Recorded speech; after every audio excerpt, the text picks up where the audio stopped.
What's going on, everyone? Tommy P here with another Naturally Obsessed look into basketball. And I want to preface this video by saying I am not a basketball expert. I'm just a fan who is naturally obsessed, and with one team in particular. Today's team we're talking about, the Phoenix Suns, and today's video is going to be on why the Phoenix Suns will win the NBA championship. Now, those who know me know that I am the most unbiased person you could possibly meet when it comes to sports. I don't let hometown favoritism get in the way of my opinions. If I feel there's someone better, I let you know. If there's something to criticize of my team, I criticize it. But this team is not only the best team in the entire NBA, it's not only the best team the Phoenix Suns have ever had. This is the team that is and should be favored to win the NBA championship. And I'm going to give you 3 reasons in particular, give you some numbers, back up the facts, and tell you why I'm so excited, so confident. Let's get right into it. Now, reason number 1, quality of competition. There are 2, maybe 3 great teams in the Western Conference. Phoenix Suns being easily the best. Memphis Grizzlies probably second best, followed by the Golden State Warriors with the experience that they have, the championship caliber players they have on that team. There's just a lot of uncertainty. Now, in the first round, because this is on the Phoenix Suns, I'm going to just lay out their path to the NBA championship. Now, first round, they have the New Orleans Pelicans. Don't even get me started. That's not even going to be competitive. The Phoenix Suns are going to win that series 5 games, maybe even a sweep, depending on just what kind of a start they get on. Because one thing I will say about this Suns team is sometimes they do get off to slow starts, but more times than not, obviously, you know, they have the wins to back it up. They end up getting out of that slow start pretty fast, and they're able to make up the ground that they lost and win the game. So I don't see that being a problem. There's not much to look into as far as that goes. Now we go into second round, where they're either going to play the Utah Jazz or the Dallas Mavericks. First thing I want to say about the Mavericks, we don't even know if Luka's going to play if they do advance. So let's just say he does. Let's say that the Suns play the Mavericks with Luka Doncic. Folks, Luka's great. I'm not going to try to deny that for a minute. The Suns swept the Mavericks in the regular season this year. Wasn't even close. And in the DeAndre Ayton, Luka Doncic era, because obviously there's those people that say, oh, the Suns should have drafted Luka Doncic. What were they doing with Ayton? They're throwing the B word around with Ayton being a bust. All that's nonsense. I'm going to say it right now. I've been saying it all year. DeAndre Ayton will get a maximum contract extension from the Phoenix Suns in the offseason. You can book that.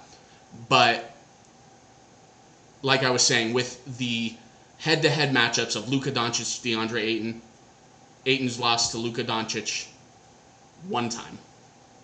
One time. Luka's the better player than DeAndre Ayton, but DeAndre Ayton was the right draft pick for the Phoenix Suns to make. And don't even try to argue with me on that, because look at the results. Look where the teams are. It's not even an argument. DeAndre Ayton was the best pick for the Phoenix Suns.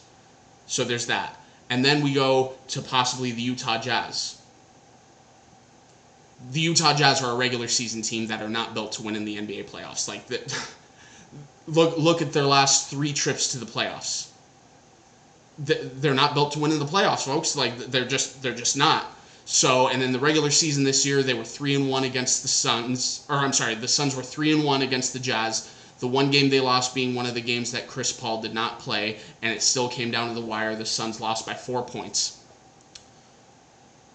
The Suns are going to be massive favorites in either series, and they're going to win either series in 5 or 6 games. So we go to the Western Conference Finals, where right now on paper, you know, it's a ways away. Some teams lost today that we didn't think would lose, that are favored to win this series. So let's just say it stays chalk.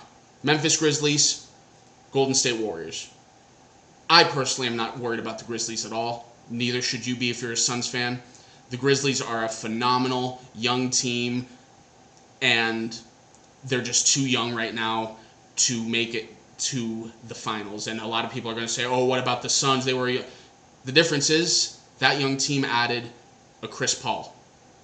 That Grizzlies team does not have a Chris Paul, and there's no Chris Paul that's going to be walking through that door before they face the Suns in the playoffs. So, boot that. The Warriors. The Warriors are always going to be a threat when you have a Steph Curry, Klay Thompson, Draymond Green. They're always going to be a threat. But in a 7-game series, they're not big enough. They're not big enough to hang with DeAndre Ayton, a JaVale McGee. If you put a Jay Crowder out there, if you put a Torrey Craig out there, they're going to wear down. They're going to get their points. You know, Mikal Bridges is only going to be able to cover so much ground. But they're going to break down. They're too small for the Suns. Therefore, the Suns have a clear path to the NBA Finals, where I believe that they're going to face, once again, the Milwaukee Bucks. And essentially, it's the same team as last year. And the difference maker this time, I believe, is going to be JaVale McGee, who I say, and I will say right now, the Suns have JaVale McGee in the finals last year. They win the finals. I don't think anyone will ever be able to convince me otherwise on that. Suns have JaVale McGee last year. They win the finals. Number 2, team chemistry. Like, when you have a team that not only gets along, but likes playing together, enjoys playing together, the way they pass that ball, like, you have people passing up wide open shots for someone who has a better shot. You don't see that in every single NBA team. It's the 0.5 system that Monty Williams likes to implement. You know, 0.5, for those of you who don't know, that means basically make a decision in 0.5 seconds. You see the ball going around the perimeter 4 or 5 times. That team kept, and the depth, you know what I mean? Like, you have Chris Paul, Cam Payne, Aaron Holiday, Elfrid Payton. You have Devin Booker, Landry Shamet. You have Mikal Bridges, Torrey Craig. You have Jay Crowder, Cam Johnson. You have DeAndre Ayton, JaVale McGee, Bismack Biyombo. One of the whole points of emphasis when James Jones took over the general manager job was he didn't want to necessarily beat guys with his starting lineup. He wanted to make sure he had a better 6, 7, 8, 9, 10th guy than you do. Some of the guys that are on our bench could be starting players in many other spots in the NBA. One of the best starting lineups, and I believe the best bench in the NBA. And then the final reason why the Suns are going to win the NBA championship: there is not a better team in the NBA when it comes to clutch time situations. And the numbers completely back it up. Suns played 42 clutch time games this year. NBA best 33 victories. An NBA best 9 losses. No team has fewer than 9 losses. Best offensive rating in clutch time situations. Second best defensive rating in clutch time situations. And the best net rating in clutch time situations. There is not a better team in the NBA when it comes to clutch time situations, and it's not even close. Not even close. What do the NBA playoffs do? All the games are grit and grind and usually come down to the last minute the deeper you get into the playoffs. When it gets to those situations, the Suns are not gonna throw it away. They're just not. And that's the main reason why I say you can book it. The Phoenix Suns are winning the NBA championship this year.